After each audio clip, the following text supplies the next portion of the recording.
Hello, welcome back to the Flicks Forum podcast with Jesse, Heater and MJ, where each week we are going back and looking at a Netflix original film in the order of release. This week we are looking at the Japanese anime film, which is Netflix 38th from 2017 called Blam, and I got that wrong last week, so it's not Blam. I can't believe you got it wrong last week. It's called, Jeez, come on, Jesse. Pronounced Blam. Pretty obviously Blam. I'm going to give this another go. It's directed by Hiroyuki Shita, and it stars the voices of Takahiro Sakurai, Kana Hanazawa, Sora, Amamiya, Momoru Miyano, Ayu Suzaki, and Nobunaga Shimazaki. I think you did a better job last week. Last week, yeah. I thought that was pretty good. Too much pressure. I'm pretty impressed with that. It's like you weren't practicing. I couldn't do it.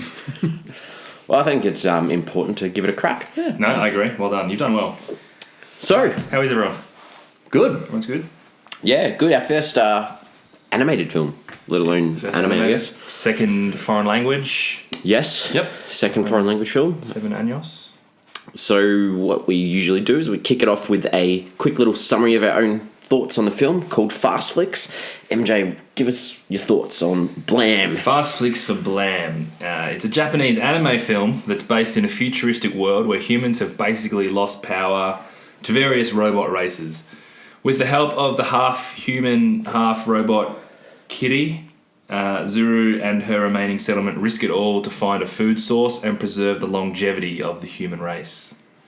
Nice. That's kind of what happened, you know? Yeah, pretty much, I think. Is it Killy or Kitty? Killy. It's pronounced Kitty. Yeah, Kitty. I think it's K-I-R. I read the pronunciation. Oh, okay. I just did it based on his name. K-I-R. Killy. I'm like, I love that name. But they don't say Killy at all. K-I-R-I-I is how they Kitty. pronounce Okay. it. Cool. Kitty, yeah. Kitty. Kitty. It's like a cat. Kitty, yeah. No? I want to get some of these pronunciations right. Yeah, I know. I wanted because I didn't want to go out there and say Killy. I want to call him Killy. I'm probably going to refer So to cool. him as Killy. Heater, let us know. All right. In a future where technology has taken over, humans are now branded as illegals and are going extinct. One man may hold the key to saving the human race, and with the help of a small group of survivors, they go in search of how to regain control. Good little different take. It was, yeah. Alright, I've gone. A village is struggling to survive in a post-apocalyptic world where technology rules. Will strangers be able to help them fight off these foes and move forward, or will this trust backfire? Question. Three pretty different Have not had a question For a while. in a while. Yeah. Three pretty different fast flicks, Yeah. which is kind of good. I kind of felt like when I was trying to think of a way to It's hard to summarize do it. it. There's not hard, but it's also there was definitely plenty of different ways to approach it because Yeah. there was kind of a lot going on What stuff was happening? in the story. Yeah. So that's cool. I'm glad we had a little bit of difference there. Yeah. Alright, so let's have a look at anything that we've researched, learnt about this film and how it was made. Heater, I always go to you. What do we know? Helps Yeah. out. So I think this was originally planned in 2007, but the studio went bankrupt. Yeah. In 2011, before anything really happened, or it just got released. I'm not sure how much actually got worked on between 2007 and 2011, but yeah, I looked at it about 10 years ago. Couldn't get it going. So then what happened? Nothing. Yeah, nothing really. They- just kind of went dark for a bit, and then someone else picked it up. Okay, so completely separate. Yeah. Oh yeah, completely separate. So yeah, the studio that had it went bankrupt. So someone was, because this is obviously an adaptation of a manga comic book, or Yeah. whatever you want to call them. Yep. So someone had the idea for a movie based on this series. Yeah, about 10 years ago. And then this was But then yeah, the studio was recently. doing it, just went, and then Yeah, I this read that one on picked up Wikipedia, but I recently. couldn't find anything more. The manga went from 1996 to 2003. Yeah. And there'd also been a 7-part anime that was produced in 2003 of it as well. Yeah. So, yeah. And the manga only includes Kitty and Shibo. So all the other characters from the village in this particular film weren't part of the manga series. And the guy who created the manga in the first place, Tsuomi Nihi, he helped create these new characters for the film as well. So he was on board for this. He had a fair big part in creating this, it seemed like. Had a fair bit of control over it. So I did dig a little bit deeper in this manga series. I actually got quite interested in it. So the premise of the series, not dissimilar to what we saw, I guess, is around, and just bear with me a little bit here. So Kitty is a silent loner possessing an incredibly powerful weapon, which he has, known as the gravitational beam emitter, which I don't know if we referenced that one in the actual film, but He's searching for the net terminal genes, a possibly extinct genetic marker that allows humans to access the net sphere, a sort of computerized control network for the city. That's a little bit. It's basically still the premise. Pretty And then similar, the yeah. city is an immersed volume of artificial structures that are separated into massive floors, which they touch on. I don't think they go too in-depth into that in this. That's why I kind of enjoyed reading this. And then he joins forces with a resourceful engineer named Shibo and several groups such as tribes of human warriors called the Electrofishers, which is the tribe that they get in this. And it says because of the size and nature of the city and the violent lives led by its inhabitants, there are virtually no recurring characters, and any alliances that are made are short-lived. Yep. Because I was thinking, like, some of the characters in this, I'm like, I want to know more about them, but no, they were just created for this. Yeah. And I think you probably see this in the film as well, that the manga has this emphasis on the visuals rather than the dialogue. And I think I'm going to call him Killy. He only had 47 words in the whole film. And I was surprised that it was 47. Yeah. Because there were so many times where I was just like, dude, just say something. Like, you're the one who knows things and no one else knows. And like you mentioned before, so the manga comes from the point of view of him rather than anyone else. Really. Yeah. Whereas I feel like the film was more from the point of view of Zuru. Yeah. The Netflix announced after it came out that they're going to do a sequel, and it's already in the works. Yeah, straight away they announced that they're going to do a sequel. Yeah, I'm all in. I'll watch it. Yeah. And this was the first anime to feature the Dolby Atmos soundtrack, which was had a big sort of gathering when it first was used, but you don't hear too much about it anymore.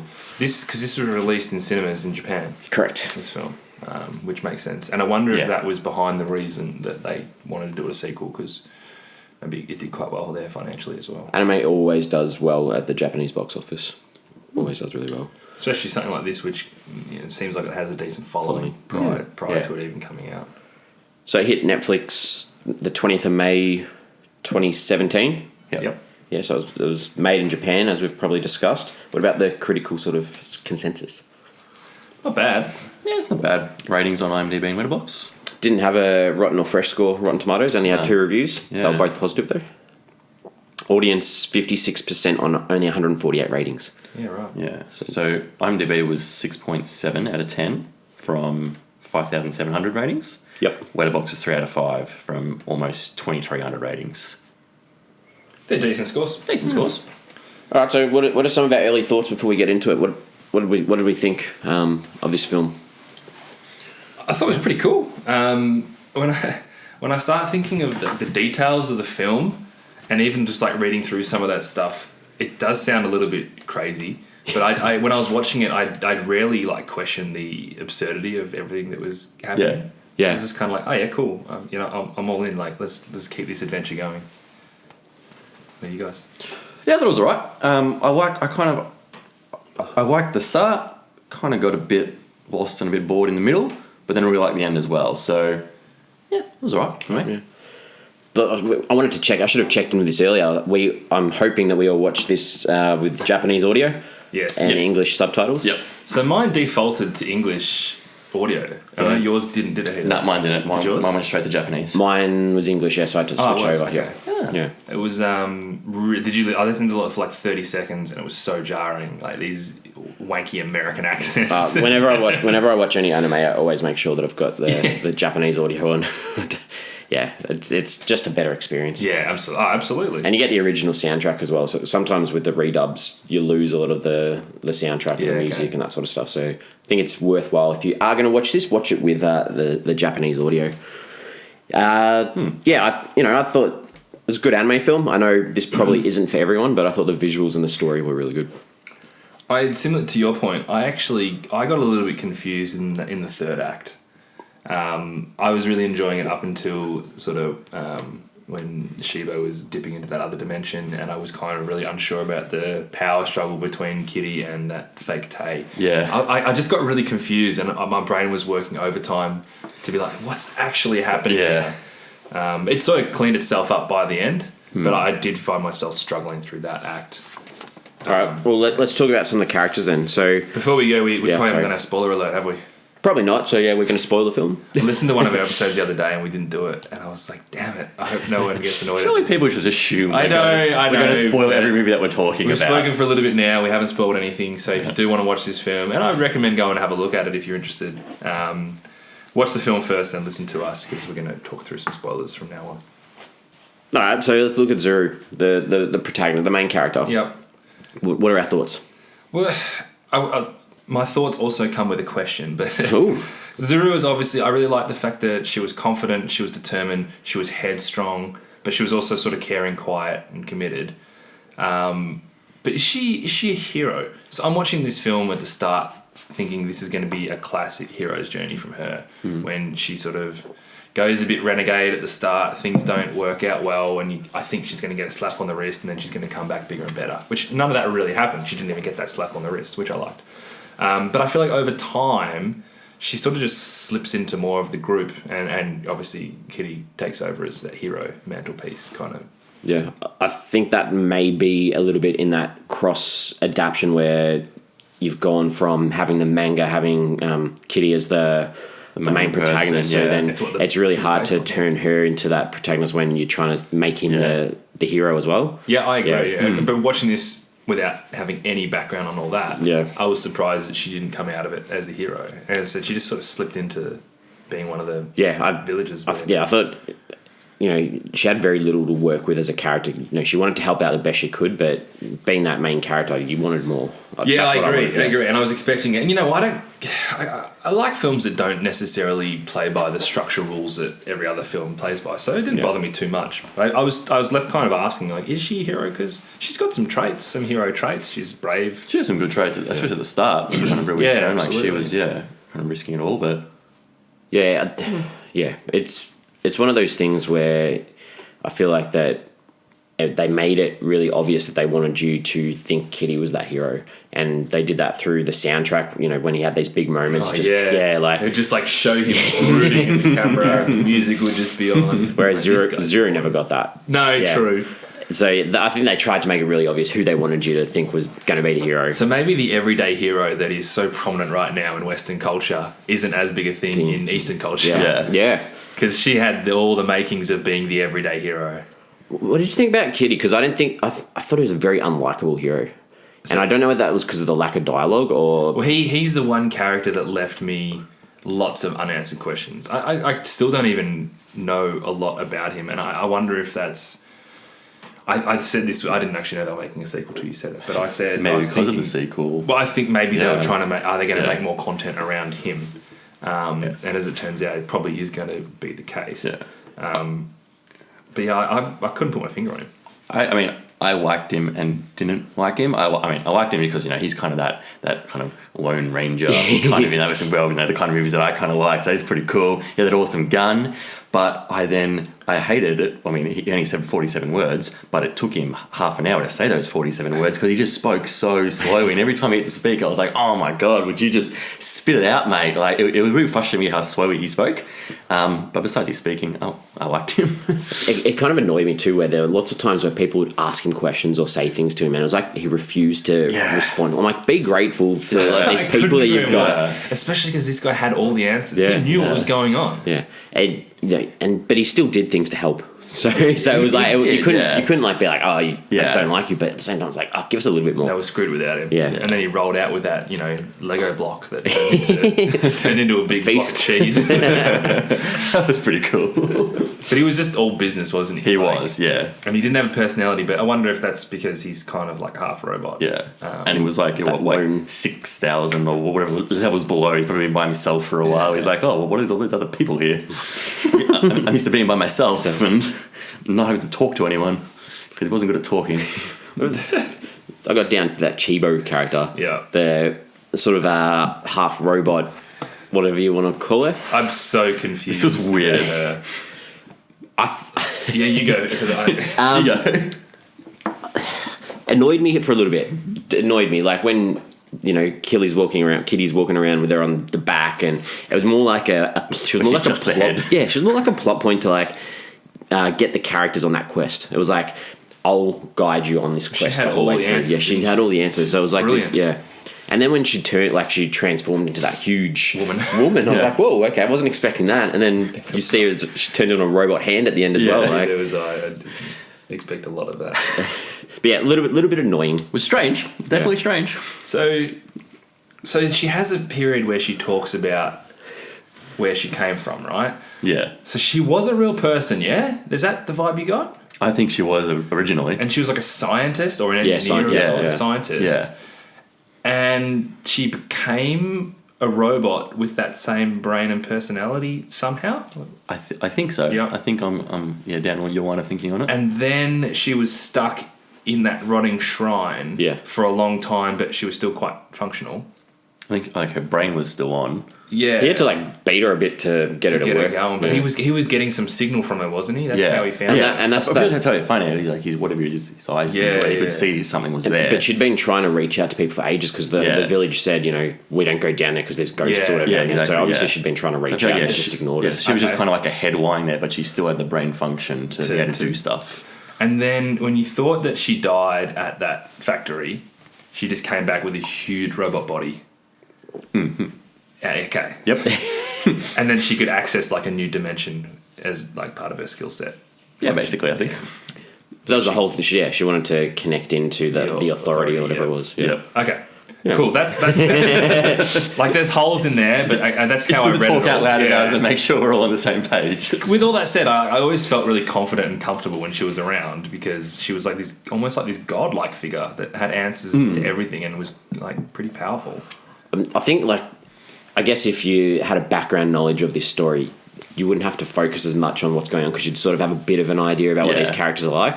But not that it was a bad thing. No, it wasn't either. It was just a bit confusing. And here is this background information about her that I looked up. Ooh, I'm excited. So Shibo's first form is the decaying upper torso of a woman kept alive by machinery inserted into her body.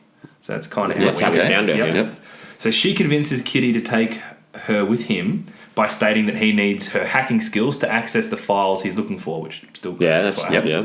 Afterwards, she transfers herself to a replacement body and aids Kitty in destroying the corporation's president, which maybe that part of the story didn't happen, but obviously the replacement body thing is. Yep.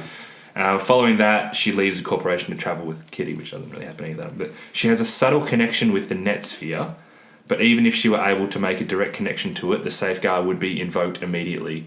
So I think when she was trying to connect to the authority via the net sphere, that's why they were sort of fighting the safeguard to make sure that she could do that whilst without Yeah, because getting disturbed. you saw that in the robot thing that Tay turned into. As soon as she connected in, she recognized that through her vision that And she was connecting in. yeah. And that's when she started shooting her down, thing through yeah. the ground to try and attack her. Yeah. Okay, cool. Cool. I think there's enough there for us to be satisfied with, Yeah. with Shibo. Like, Well, and you got to think of it this is a manga that spans multiple chronicles, and they put it all into an hour 45. exactly, Yeah. yeah. I can imagine if you knew that, and as soon as you saw her just like a head and torso there, you'd be like, that's Oh, yeah, awesome. yeah, there that's she it. Yeah, is. there we So go. I get that. Yeah, we know the I'm all background, for but- that. I think they've done well there. Yeah.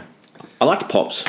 So did I. I thought he was a good leader. He was this character that everyone seemed to turn to, and no matter what he said, people listened. And at the end, you could tell they were going to be hesitant about why do we need to leave this village that we've been in for 300 years or whatever it was. And as soon as he goes, we need to leave, there was no argument. Everyone just left. I just liked him as that guidance for that village. Agree. And I think for some reason, I wonder if this is my... the fact that obviously a lot of films that I watch are Western culture. For some reason, I thought he was going to be like a real bump in the road for Zuru and Kitty, but he was like the exact opposite. So when she came back and she's like, we got to go to Pops this, Pops that. And I was like, he's just going to be like, no, do it my way. Yeah. I was really happy for him to not be that. And he just basically gave the power to, the other people and added his wisdom along the way. But he was just like, yeah, good idea. Yeah, he was good. I liked, because you spoke about the bump in the road, so that bump in the road was the brother. Sudezo, Yeah. Tetsu, and Yeah. he was almost the complete opposite of Zuru. So you had Zuru, who's like this one that wants to explore and Well, wants they're to. brothers. That was her brother, wasn't it? I don't know. Cousin or something. Well, he was always with Pops. I thought. Yeah, he was. Maybe it wasn't her brother. I don't know. I'm not sure. I'm not sure. I just assumed that was her Yeah, brother. that's fine. And he was like the complete opposite of her, and yeah, because Pop seemed to always agree with Zuru, and he was that. He was that one. He was always questioning the decisions exactly, yeah. and yeah. being annoying. And it was nice to have that not through Pops being that direct questioning to Zuru, whereas you had that extra character that was doing that questioning to Pops, and Pops like, no, I'm going to stand the ground and support Zuru. I liked that. Because he was like the 2IC almost. So he still had a bit of power behind, or weight behind his decisions. So. Yeah. He may not be the brother, but that was just how I interpret it. Yeah. Tay. We've got to talk about Tay. Yeah. I thought she was selfish. She was a liability. Okay. She was a liability out there. Did she get, like, infected or replaced? Taken over. Taken over, yeah. That's probably good. It's probably... Yeah, So she got, like... Yeah. Like, they got her. Yeah. Yeah. So the first time you meet her is in that opening scene where you can tell that the reason she's on that quest for the food is to get the food for her brother, who's obviously ill or sick or cousin, or it was some sort of relative. Yeah, someone. And then it was a sister, actually. And then once they do get the food, she's like, whatever Kitty does, I'm going to follow because I need to repay him for getting that food for whoever it was she was providing the food for. But then the next time when they get more food, she's the one that tries to get too much. And she's the one that lets them all down and breaks the arm. And then that led to the catastrophe for the village, really. Like her not just going when she was told to go. Exactly. So didn't follow orders and then obviously gets taken over. They even said leave the bag, leave the bag. Yeah, exactly. Yeah, but she stopped them from getting out quicker. Yeah. What did you think with that transformation when she turned into that? Didn't see it coming, I'll tell you that. But it was cool. Because they had that shot where you could see the person taking the gear or whatever without knowing who it was. Did you? I didn't think it was Tay. No, not at all. So that got me. I was completely confused, going, "What the hell is going on here?" I think we were supposed to think it was Zuru. Yeah, I think so too. That's what I was thinking, but just didn't make sense. And I'm like, because before that scene, she was like in the room with Kitty, just like talking to him while he was asleep, and I'm like, maybe he's a bad guy, and he's just like warped her brain to do things for him. So that was a nice little... And it was nice that they had that little flashback too to show you what actually happened to her while they were all trying to find her when she was injured or whatever. Yeah, that sort of gave you a little bit more closure as to what's actually happened. I did need that. But I'll be honest, that's when I started to get confused. That whole fight scene just confused me a little bit. I was unsure with who was where and why people were doing this and that. It was a bit confusing. Just got a little bit confused by it. I got one last character. Fusata.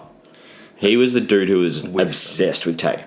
And I wrote here, and I excuse the language, I said, "You are a useless piece of shit." Wow. He was an emotional wreck over her, and he did not stop complaining the whole time, moaning, crying. I'm like, oh, Tay dude, this, Tay you that, where's Tay? you are doing my head in, mate. Just right. get into the sink of things because, couldn't stand him. Which actually makes their very first voyage, the opening scene. You give a lot of credit to Zuru for getting them as far as they did, because she didn't have much help. Nah. It was basically those two, and obviously Kitty saved the day, but Maybe she was stuck with those two by the end of it. And maybe after talking about those characters a bit more, that sort of gives a bit more credence to Zuru being a much better character than we started off with. Yeah. It's very true. For that crap. How creepy did those exterminators look? Their faces were, When that was in that first scene, I was like, whoa! Creepy as hell. They were awesome though. That it was good creepy. Yeah. I was all in on them. They were cool. They were very creepy though. They were scary. Any other characters? Nah. So, the director. So obviously I've watched a little bit of anime, but I'm guessing you guys haven't watched a ton Not as either. much as you. No. I've only watched a little bit. So the guy who directed this, Hiroyuki Shishida, he did this show Knights of Sidonia, which is a pretty famous anime, and he's gone on to do these 3 Godzilla anime films as well, and they're on Netflix. So if you are interested in watching a bit more of his work, since Blam, he's done these 3 anime Godzilla films, which I think have done pretty well. That other series is on Netflix as well, isn't it? Knights. It might be, yeah. I think it is. Sidonia. Yeah. I don't know. Reminds me of a Muse song. But I say, I'm pretty sure there is a Muse song called Knights of Sidonia, isn't there? I was just reading that and I was like, that's real familiar. It's definitely Knights of something that sounds similar to Sidonia, if it's not Sidonia, but yeah, I read that too and I was like, yep, I know that. The one other thing I had a look at was, I don't recognise any of the voices because listen to it in Japanese, but I thought it was interesting that the guy who plays Kitty, Takahiro Sakurai, he's known for playing this character called Suzaki in Code Geass, launch of the Rebellion, and that's this anime show that I thoroughly enjoy. Recommend if you get a chance to watch it. Just a little bit of nerd out there. Do you recognise the voice? Didn't recognise the voice at all, but when I saw it, I was like, oh, that's cool because I love that show. It's a great show. What's his name? That's a cool name. Takahiro Sakurai. Yeah, I'm all in on that. That's cool. So yeah, if you want my recommendation to go back and watch a nice little anime show, Code Geass. Good show. Cool. think it's on Netflix now too. Oh, there you go. Yeah. Good. Bit of anime on Netflix. There is quite a bit. Scenes? Should we look at some scenes? Let's do it. Yeah. All right. What stood out? What did we like? I really like the opening scene, kind of where they're scavenging and then the exterminators come. I wasn't really kind of going into this. I didn't really know what this movie was rated, how violent it was going to be. And so then the exterminators come, and the first one goes, and you see him swipe, and the blood just spatters. And, good point, yeah. And then the head rolls, and I'm like, oh, cool, this is violent. But yeah, I kind of just wasn't sure what to expect from that. But yeah, that kind of scene where they're all attacking him, I really enjoyed that opening scene. That was kind of like, oh, yeah, this movie could be pretty cool. I'm pretty in here on this opening scene. Similar to that, I really liked it at the end when Kitty's arm got shot off. And his arm was just like laying on the ground, still holding the gun. Yeah, I was like, that's just a cool scene. I liked the opening, like you said, for those things, but it did annoy me a little bit with all these exterminators because I was confused with how many people they'd lost. I was watching it. Yeah. I was trying to keep track. I'm like, oh, how many did they start with? They started with like 5 or 6. Yeah, and then. And then, they did explain it, but like 10 minutes later, they were like, oh, when they got back to the village, they're like, oh, we've lost 3 people or whatever it was. Just as an audience, because they all had that same mask on, it was really hard. It was kind of hard to distinguish a lot of them. I suppose at that point you didn't know them either, though. Yeah, you didn't know them, yeah. Because they had the shots where sometimes they'd show the vision inside the helmet. camera, and I guess they're trying to keep track. But yeah, that was the only thing that annoyed me a little bit with that was I was a little bit lost with who's who and what's going on, especially when you're trying to learn these characters. If you don't know who they are. At the very start of the movie as well, yeah. That's why the subtitles are good, because it says the person who's saying it. Yeah. And what else, Heater? What else did you like? Anytime that Kiri pulled out his gun. That thing was gun. Cool. Just shot like a beam of fire for so far and destroyed everything in the path. That gun was awesome. Considering all they had was like spears. Yeah. He just went back and destroyed that ship they were on. Yeah. He just blew out the whole back of it. But yeah, that gun was awesome. I like the point of view that you got from him as well when he pulled that gun out and it goes inside his helmet and you get that vision. Yeah. How cool is that where it's focusing on everything that's going on? I'd actually be curious because there's text in it. There is text, yeah. And it's obviously in Japanese. Yeah. So I'd be curious. As to what if it had it in English, do you think they would have changed it? Nah, I don't reckon. You don't reckon? No. They make the time to dub it. They make the time to get voice actors in and dub it. No, because there was kind of change the actual visuals. Yeah, I know. There was one scene where they were in that big room where all the screens come up when that she logs into the factory, computer. Yeah, and there was one thing where they actually put a subtitle telling us what the text was on the screen. It was like one word that came up. So they did when you needed to know, I guess, what it was saying. So I guess it was all kind of just probably techie stuff that. Yeah. But I was curious the whole time. Every time that happened, I was like, "What does it say? Yeah, what does it say?" Oh, the end fight scene as well. With when Taser, she's got the gun and she's shooting kind of everyone down below, and he's Kiri then he goes back to get her. That whole end fight scene, especially because I guess during that halfway point in the movie, I was getting a bit bored, and I was like, come on. And then that fight scene really picked it up for me, and I really liked that end scene. That fight scene with that Sana Khan or whatever she was, and then there's that shot where Zuru's at the top and she drops the gun. Yeah, drops the gun. And it just slow-mo drops down, and then you just watch him and he grabs it. Yeah, that was cool. That's right. And then there's huge fireballs. They just look so cool on the screen. MJ, what did you like? I really liked the sort of data dump that they got when they went down to the rotting shrine and found Shibo's head. Shibo, I guess. And she explained that they could synthesize the terminal gene and ultimately help humans again. That was kind of the context into where the movie was heading. And also that was when the first time you got to see Kitty do some superhuman lifting, and they were kind of like, oh, this guy's not human. But that movie got everything on track. That scene got everything on track for me. I enjoyed that one. And the only other one that I really enjoyed, I actually liked the actual ending once they went back to the voiceover. Oh, yep. I liked the idea that a generation later, Kitty was still cruising around looking for that net terminal gene.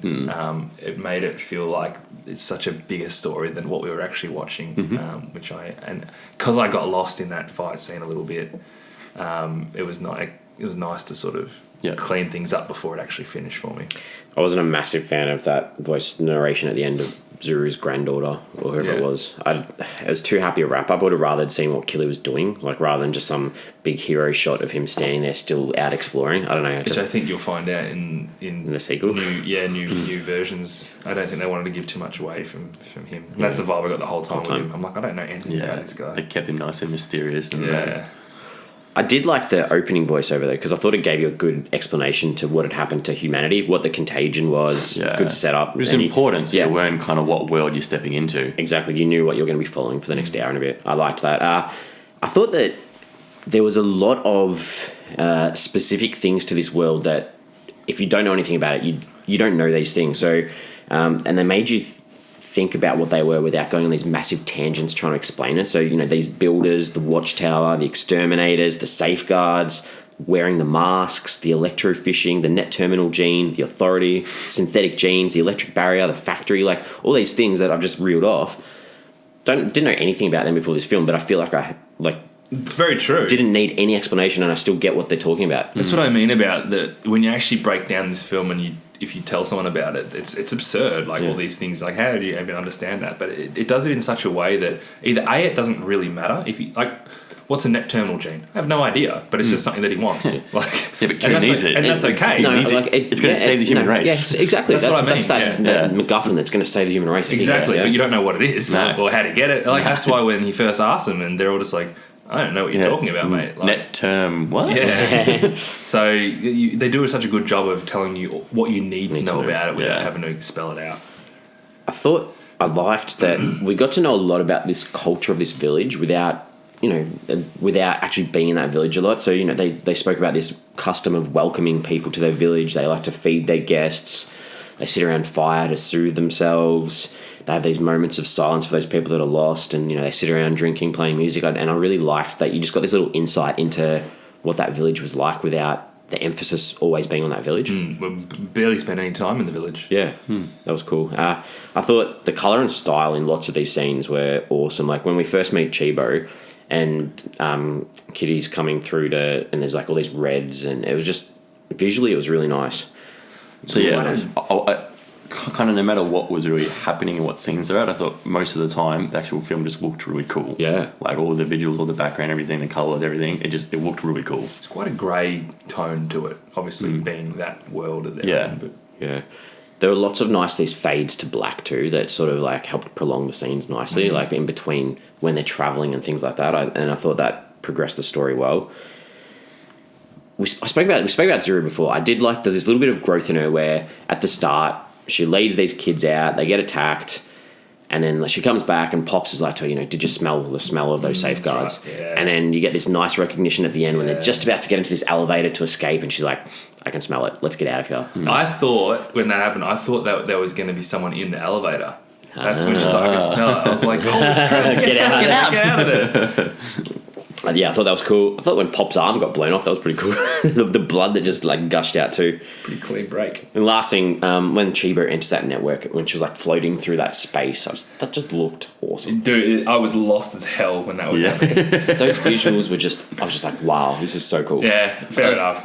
I was sitting there going, that was really cool. What's going on there? What's she doing? What is happening? Just trying to find a place for them to move and escape. Yeah, Yeah, I was definitely lost at that You just point. got like a tap on the shoulder. It's just like, you just go one level below. Okay, no worries. Cool. All right. Well, what was this film like saying? What are some of the messages that it was trying to show? Some themes. We didn't have any scenes we didn't like. Sorry. Did we have Point. that Actually, all I had was that where I got confused. So. Sorry. So I actually really just kind of mentioned mine earlier. It was the scenes when Kiri was speaking. It really did my head in how slowly he spoke, and it just kind of dragged down. I was like, come on, mate, just spit it out. And then just, the stuff in the middle where I was just lost. Yeah. I completely forgot that we didn't do scenes we didn't Sorry, like. that was my fault because No, as we were going through, I'd just gone through the That was Completely- I apologize. Jesse loved this movie. He's got no scenes. No. Like this one to skip through it. I had to, and That's good. I added them into your ones you liked. Okay, so yep. Sorry about that. No, that's cool. All right. Good pickup. there wasn't much- Glad there you're was- here to keep me on the straight and narrow.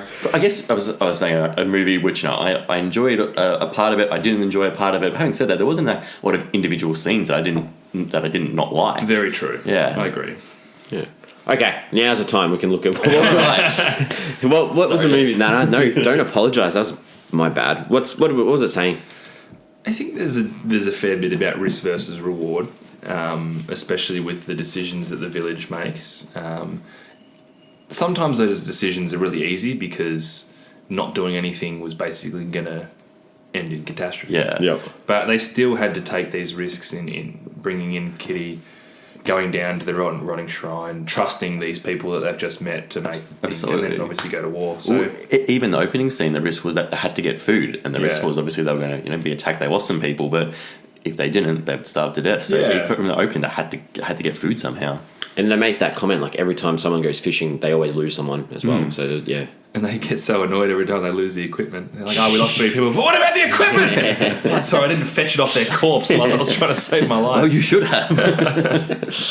there was this whole idea about technology. I think was one of the main sort of things I was saying, like technology going wrong, and you know, if technology did happen to overrun a world, like, is humanity helpless? Like, what would we do if technology?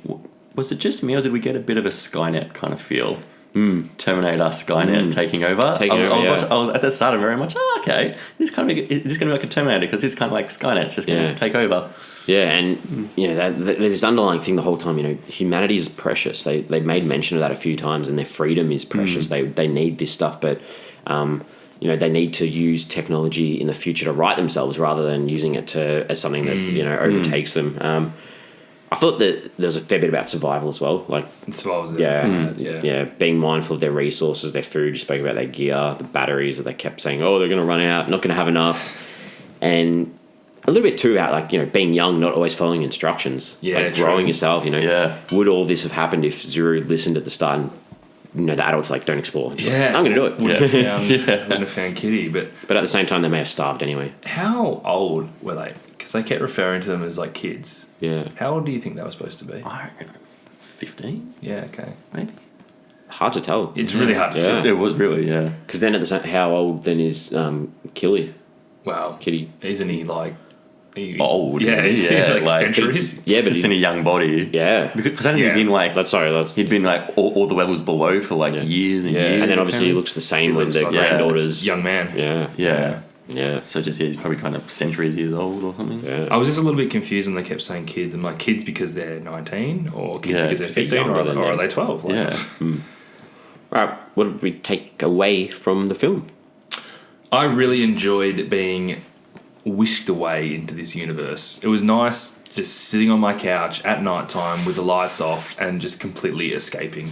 And I think at the end of the day, you lose sight sometimes of that's why you want to watch movies, is to just Absolutely. completely get lost into them. Yeah, just escape and just be in this for 2 hours in this story that you're being shown. It was so deep. The world was so deep, and it was really quite mysterious. And I can see how like all those sort of fanboys really get into this Yeah. stuff. I can definitely see how kind of people that are big fans of this kind of anime stuff would have really enjoyed this I one. enjoyed the escapism of it. I thought the music was really great. I think you might have mentioned that in your scenes you liked, but I thought a lot of the time the music in this film was great. Yeah, it's like it was really well made, and you can tell that there's so much time and effort was put into creating this style that obviously is reflected in the manga as well. And that grittiness and the feel of that post-apocalyptic world that, you know, MJ spoke about, those greys and that sort of stuff. I thought that was really, really good. And I wouldn't mind seeing this on the big screen. This would have been cool in a cinema. Yeah, you know what? I wouldn't want to watch this in the middle of the day, Lights with on. sun blaring Yeah. out through the windows. Like, it was a nice nighttime escape. Most animation looks awesome on a big screen as well. So yeah, It felt a little bit like a video game, especially early on. Yeah. Yep. Similar to like Spectral. those point of view shots. Yeah, exactly. And then seeing inside the helmet. The other thing it reminded me a little bit of, and I'm probably clutching at straws a little bit, is Snowpiercer with the levels. I know Snowpiercer is a little bit Train different carriages on the and train stuff, yeah. carriages, but every carriage has like a different culture Class of almost. society, yeah. Class is a better word for that. I mean, this movie could definitely have been made as a video game, and as you just go through all those things that they did through. Yeah. Could definitely been a video game. Yeah. Did it? And I'm guessing we usually look at IMDb to see if we recognised anyone, but I don't know. If I went on just to make sure it was meant to be in Chinese. Japanese, because I was watching it in English at the start. So I'm like, let's just double check this. And when I read the cast list, I was like, yeah, I think it's supposed to be in Japanese. couldn't tell from my mashup of voice actors last week. That's true. But I'm like, hang on, this just doesn't feel right. All right, so Did you jump on IMDb? no, I didn't. I didn't. I got a few questions though. If you guys hit me in with some questions, what have we got? I haven't got any questions now. You go. My thoughts was I wanted to know, and what do you think Killy has faced in his past? Like what, to get to this stage where he meets these villagers, what are some of the things that he's had to do? So do you get the feeling that he is so, like that sort of all business kind of personality because he's sick of doing other things, or do you think that's just who he is? Because I'd love it if he used to be like fun and vigorous, and He just might got have used burnt to out. have been in a villager community like these guys, and he lost everyone. So he's now on his own. He just wants to and- find someone like himself. Yeah. Like just finding someone that he can connect with. Yeah. I reckon he's been alone for too long. It didn't touch on it. Like, so if he has, for example, been doing this for years, like fighting off villains and all that sort of stuff, when he uses that, he puts that thing in his neck to make his gun go trippo. And, like when he was in that car and then like he passes out. Yeah. He knocks himself out. Knocks himself out to to do the huge shot. Yeah. So like, Yeah. if there's no one around to support him, like confusing though, because he didn't do that in the first scene. no. In the first scene, he just shoots them all before they meet him. Yeah. But then his next two times is when he kind of injects himself with his thing. I was really confused as to what he was doing there. It probably explains in the manga, but maybe that gun that he's got uses a lot of his actual body energy as well. It was just confusing because I think he shoots it 3 times. Yeah. The first one, he doesn't inject himself, but the next 2 he does. Yeah. It was really confusing. But is there less power in that first one? Probably. Well, doesn't he take them all out? It does, yeah. And he almost kills like the scavenging party, or someone in the scavenging party. So I'm not too sure. Yeah, true. MJ, this one you probably answered. Does this make you want to look back at the manga? Absolutely, and I can't recall ever really getting even seeing any manga, so it's pretty cool. If someone had it, I would definitely have a look at it. The other one was, does this make you want to watch any other anime? Yeah, a little bit. No, not for me. A little bit. Yeah, one that so I've got a class at school who they keep me updated on all the anime. They love the anime. So they recommended this one to me called Your Name, which I recently watched. As in, it's called It's Jesse. called, no. The film is called Your Name, and it is an awesome film. Yeah. Awesome film. Highly recommend it. So if you after another anime that Is it on Netflix? It is on Netflix. So Cool. get on board and watch it. Your Name. So good recommendation from my class. All right. The only question other- I had was around, although the other questions we kind of answered around Shibo. But with Kitty, I'm sure they mentioned at some point that he has like the body of a safeguard. Yeah. Yes, when Because- the chick's got the gun. Yeah, because at the end, Yeah, when she can, Taylor, like, read she's it. like, this is like a stolen body or something. Yeah. Okay. So, but he's connected to like a human of sorts because he's human. Yeah. But he's got. But he wants that gene though. Is that so? He doesn't have that gene yet. Maybe. Maybe he does, and so he's searching for other people with that No, gene. I don't think he has He it. doesn't have it? No, because apparently that gene can wipe out the robots. Okay. But then he was able to break through that barrier of the village, and if he was a safeguard, he wouldn't have been able to break through. True. Which is so he's like half human, half safeguard. Yeah. Yeah. And I'd love to know how he became that. Maybe he's trying to work out which side he actually wants to be, and that's the challenge of his quest is that he I wants think he's to, decided. Yeah, And he wants to be in how the he human wants to- side, but he wants to go with it. because she definitely said this is a stolen safeguard body or something like that. So that's why I want to know more about, like, to your point about what's he done beforehand. Yeah. That's what I want to know. Yeah. How did they get to that point where he's pinching? It needs to be a prequel as well. safeguard bodies? I'm all for that. Are we ready to? You got any more questions? No, the only one I think I found out myself is why was it called Blam? And I what was it read called, Blam? somewhere that it's like the sound of like a kid imitating a gunshot, like blam blam. But that's all I read. I don't know if that's fact or not. If you know, Sounds good. It sounds if good. you know and you're listening, please just tweet us or jump on Facebook and send us an Hit us up. email. We got an email, don't we? We do. Flixforum@gmail. Yeah. Flixforum pod. POD. Flixforumpod @gmail.com. Cool. Let us know if you know. All right, let's wrap this up. Let's we go around the table, have a look at what we feel about the film, and we give it a rating out of 5, and then we add it up to give an overall average for our team. MJ, kick us off. Yeah, it was an enjoyable little adventure, and I appreciate the dedication to this universe created, and I found myself happily escaping into it. A couple of things did jolt me back into reality, and I was left scratching my head at times, but it still gets a positive pass mark from me, 3 stars. Awesome. Heater. I thought this film visually looked really good. I as I think we sort of said, the start was really cool and I was in. The end fighting scene was really cool. The middle, for me, I was getting a bit lost and it was dragging a bit. But overall, it was a pretty decent film. 2.5 for me. Good. All right. So I liked the style. I liked the grungy feel that you got from this film. I thought it used the anime conventions really well, and I was intrigued with this narrative. When Tay turned evil, like with about half an hour to go, we mentioned this before, I did not expect that at all, and that got me really good. And like I said, I wasn't a massive fan of Kitty, and I would have preferred for the story to be more focused on him, but I'm still going to give it a 3 out of 5 as well. So let's add that up, Heater, with your awesome mathematical calculations. In my head, that works out to be 2.83 out of 5. Okay. It's a good score. It is above half, which is good. So we've got social media. We have Twitter, Facebook, and Instagram. We are at Flix Forum. We chuck a question up on there to answer, and this one's probably for fans of this sort of genre. What's your favourite anime film of all time? So if you have seen an anime film, give us some recommendations that we may be able to watch I like it. enjoy. That's a good one. Yeah, I want to hear more of that. Yeah. So please subscribe, listen to us, 5-star rating if you can. Next week, we are looking at another 2017 film. It's a satirical war film called War Machine.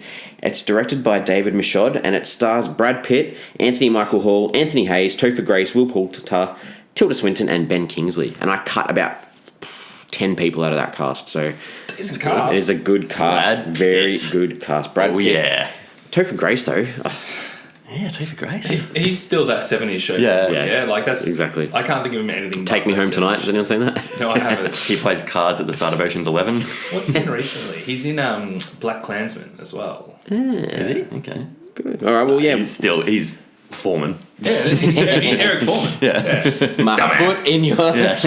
So, yes, we're going to watch that this week, and we will talk about it next week. So, please, if you want to follow along with our discussion, have a watch. Been a good little Definitely do chat. it. Nice to look at something a little bit different. It's the beauty of this. good, yeah. Netflix likes to keep it very different, which means we get to enjoy different things It's every good something single like this. week. I mean, without this podcast, I'm never watching this film. So it was good to be able to watch something different and talk about it. It's great. Agreed. Awesome. We'll see you guys next week. See you then. See ya.